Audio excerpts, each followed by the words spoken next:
안녕하십니까. 4월 14일 목요일 교문교회 새벽기도에 오신 모든 성도님들을 환영합니다. 오늘도 시대의 소망 제10장 광야에 외치는 자의 소리 부분을 살펴보도록 하겠습니다. 오늘 제목은 광야에 외치는 자 침례 요한입니다. 그의 아버지가 이렇게 예언했습니다. 이 아이여, 내가 지극히 높으신 이의 선지자라 일컬음을 받고 주 앞에 가서 그 길을 예비하여 주의 백성에게 그 죄사함으로 말미암는 구원을 알게 하리니 이는 하나님의 긍휼을 인함이라.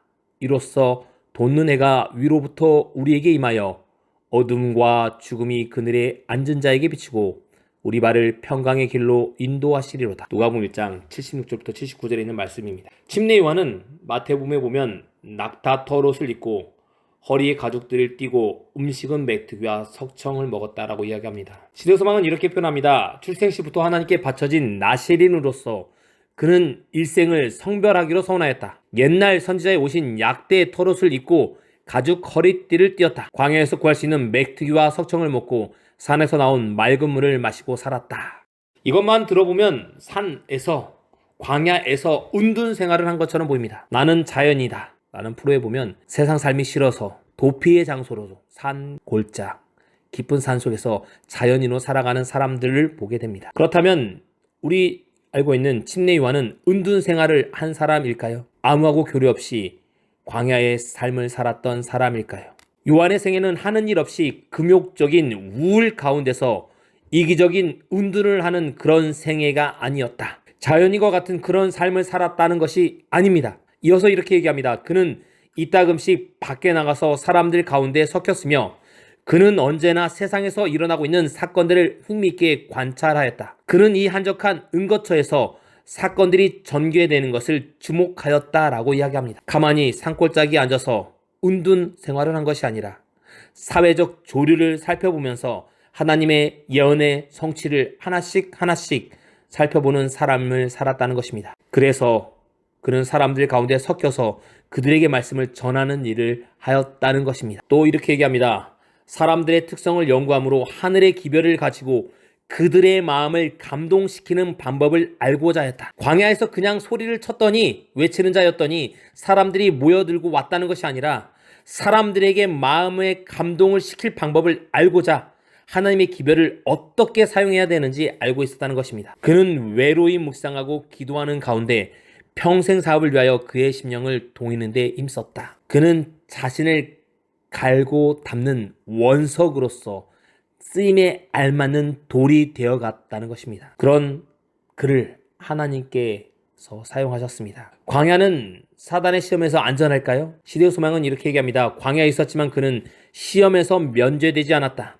그는 가능한 한 사단이 들어올 수 있는 모든 통로를 막았으나 그는 여전히 마귀의 맹공격을 받았다. 사단에게 공격을 받는 곳은 시간과 장소에 구애받지 않는다는 것입니다. 그의 영적 식별력은 예민하였다. 광야에 서 있었기 때문에 기도의 삶을 살았기 때문에 영적 식별력은 예민하였다고 이야기합니다. 성령의 도우심으로 말미암아 사단의 접근을 탐지하고 그의 세력을 대적할 수 있었다. 우리의 영적인 능력이 감각이 민감해지면 사단의 공격을 알아차릴 수 있습니다. 그렇지 않고 무감각해진 문득병에 걸린 사람처럼 되어버리면 우리는 사단의 공격을 인식하지 못하고 사단에게 넘어갈 수밖에 없는 사람이 됩니다. 이렇게 다시 이야기합니다. 요한은 광야에서 그의 학교와 그의 성소를 발견하였다. 배움의 장소와 예배드리는 장소를 발견하고 그는 이곳에서 배움의 시간을 갖고 하나님께 예배하는 시간을 충분히 가졌다라고 이야기합니다. 그렇지만 이렇게 얘기합니다. 요한은 메시아의 왕국과 성격을 충분히 이해하지는 못했다. 그는 이스라엘의 그 적대 국가로부터 구원받기를 바랬다.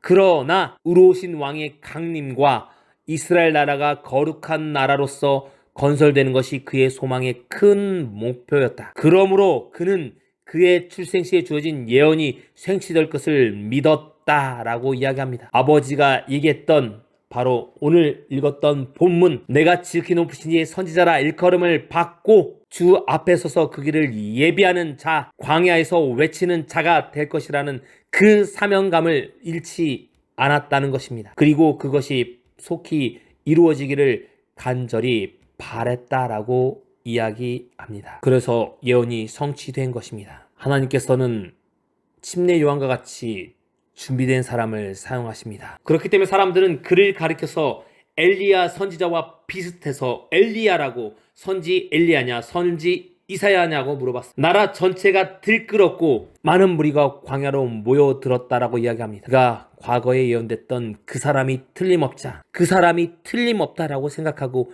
각 사람들이 모여든 것입니다. 많은 사람들은 침례 요한이 죽은 자 가운데서 일어난 선지자 중 한 명이라고 생각했습니다. 그래서 온 나라가 광야에서 외치는 자 주변으로 몰려든 것입니다. 아무것도 준비되지 않았는데 몰려든 것이 아니라 조금 전에 말씀드린 것처럼 은둔 생활이 아닌 사람들과 섞임으로 통하여 하나님의 복음을 전하고 어떻게 하면 잘 전할지 연구한 그가 하나님의 말씀을 전했을 때 사람들이, 온 이스라엘에 있는 곳곳에 있는 사람들이 이 사람이 살지 않는 광야로 몰려든 것입니다. 광야는 삶의 포기 장소나 은둔 장소가 아니라 하나님을 만나는 장소, 자신을 준비시키는 장소입니다. 이곳에서 준비된 자가 하나님을 향하여 간절히 외쳤더니 곳곳에서 사람들이 찾아온 것입니다. 산 한가운데 있는 절은 왜 사람들이 찾아갈까요? 찾아오지 말라고 했는데도 찾아옵니다. 우리 교문이가 교문 1동 공원 옆에 이쪽에 한쪽에 자리 잡고 있지만 이곳에 수많은 사람들이 하나님을 향하여 간절한 마음을 가진 사람들이 찾아오는 광야의 장소가 되기를 바랍니다. 여러분과 저의 마음의 광야의 장소, 하나님을 만나는 장소, 성령과 함께하는 장소, 그 장소가 우리 교문이 교회가 되기를 진심으로 축원합니다. 오늘 하루도 여러분과 제가 하나님께 신실한 광야의 장소에서 하나님과 보내고 세상의 사람들과 섞여서 어울려서 하나님의 복음을 전하는 귀한 하루가 되기를 주님의 이름으로 축원하면서 말씀 마치겠습니다. 오늘 4월 14일 목요일 기도 제목을 말씀드리겠습니다.